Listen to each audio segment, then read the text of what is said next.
Hey, it's Dave. Welcome back to my channel. So today I wanted to talk a little bit about Glenn Frey and the Eagles. Um, so many people have died last year, and since Walter Becker passed and Tom Petty this year, I thought since I wasn't making videos last year that it would be a good idea to touch on some of them that affected me last year. That I think were big losses and that aren't really spoken much of. I know the Eagles are going out with Glenn Frey's son, and that interests me as about as seeing George Harrison's son play or as seeing Jason Bonham play. And I'm not taking away from those guys, but those guys should go and do their own careers. Jason Bonham's a good drummer, but he's not his father. I was watching something the other day, and he was playing "Fool in the Rain," and I'm just like, God, he doesn't have that groove. And it's like, why make a big deal about, be your own person and go out and do it, is how I feel about it. I just don't care if it's the offspring that's not as good. So that being said, I really think that Glenn Frey was a big loss. Let's talk a little bit about the Eagles. So the Eagles, they came from many different bands. You had Randy Meisner come out of Poco. You had, Bernie Ledden. I can't remember the band he was playing in. Like that's terrible. But anyways, Frey and Henley came out of Stone Pony with Linda Ronstadt, and I think their first album's a great record, and Desperado, their second one, is it's fantastic.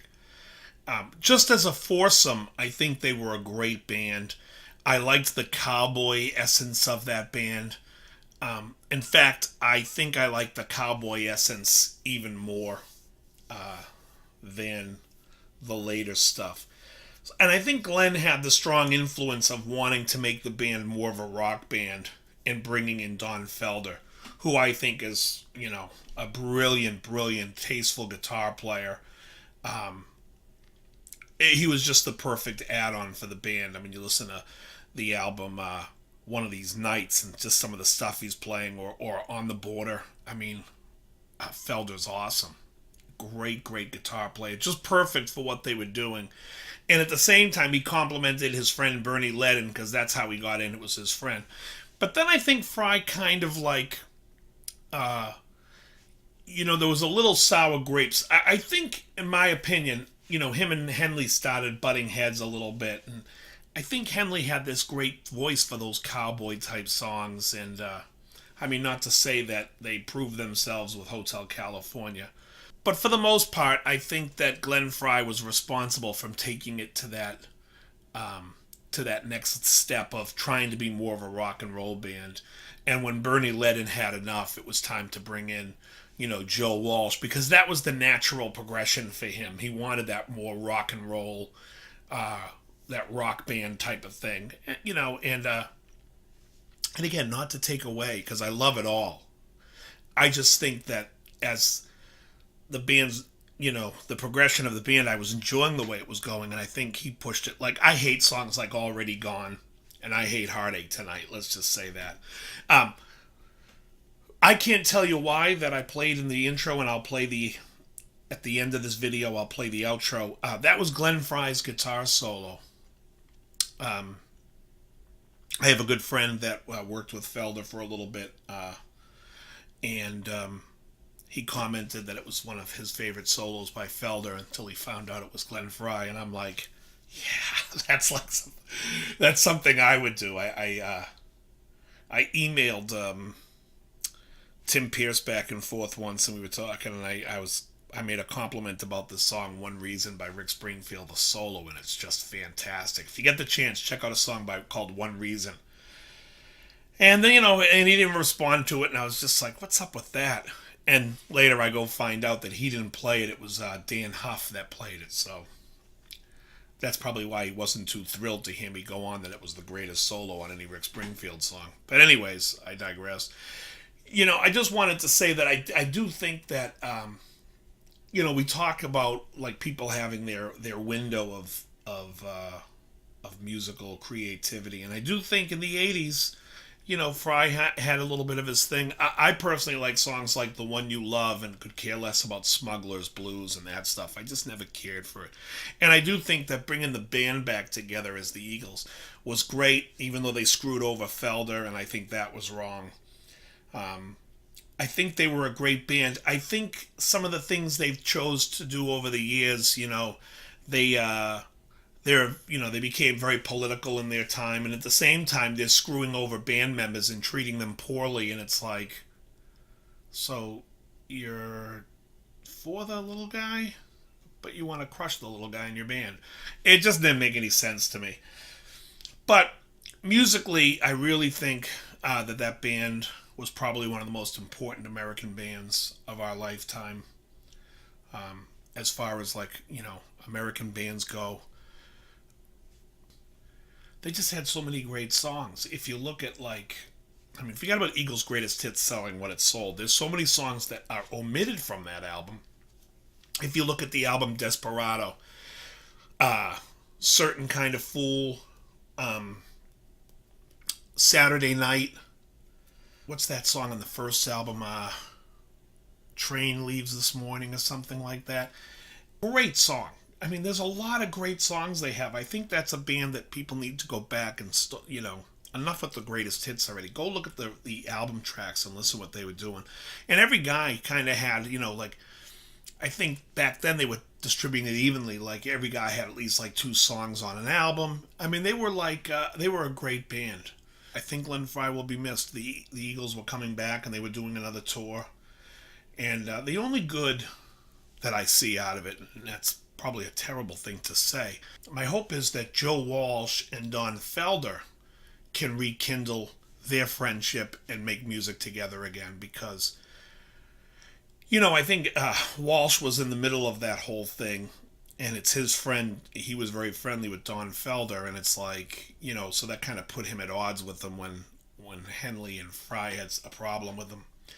But I think that I would love to see those guys make a record again today. In fact, I think if those guys make a record again and even call it Felder and Walsh or Walsh Felder, whatever it is, those 2 guys, they both sing, they both write, both play guitar on it. I think it would be one of the biggest records. And it would probably be an important record, bringing those 2 guys back together, and because I'm sure they have a lot of angst and a lot of things they could write and sing about. And both great players. Like, I've done a few videos on Joe Walsh. I'm a huge Joe Walsh fan.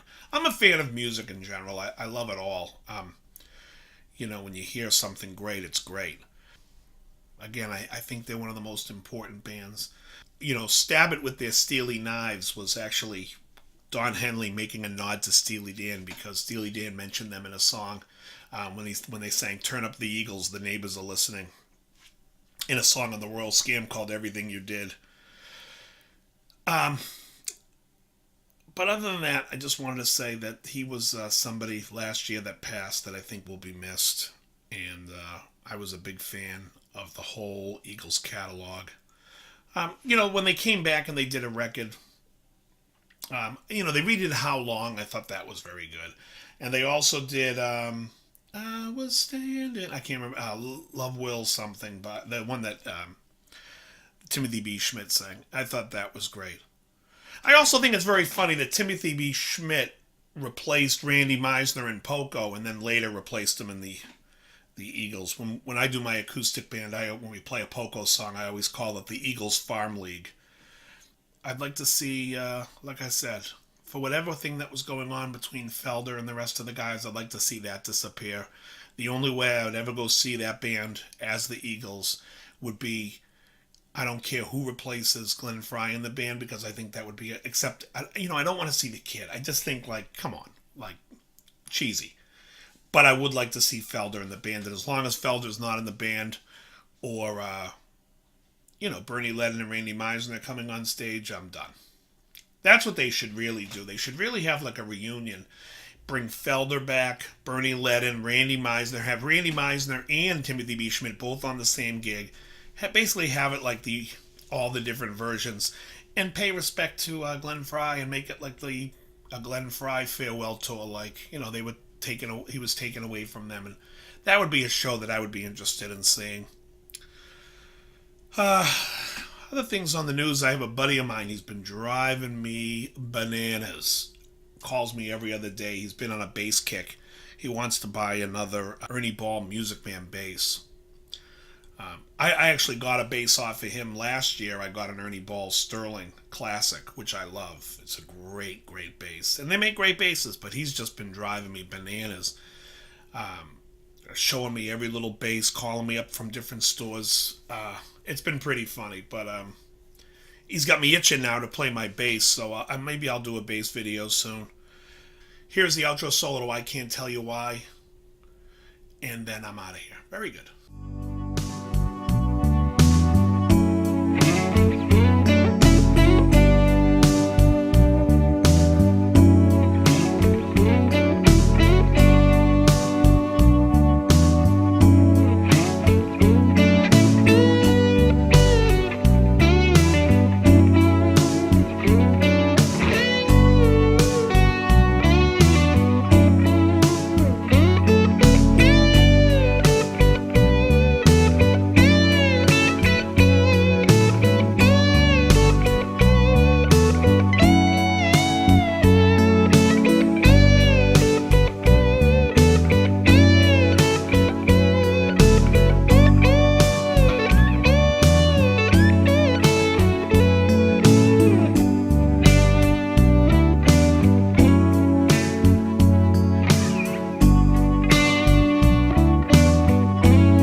You hit the nail right on the head with your comments, what you're saying today. You're right on target. You're right on the money, everything you said.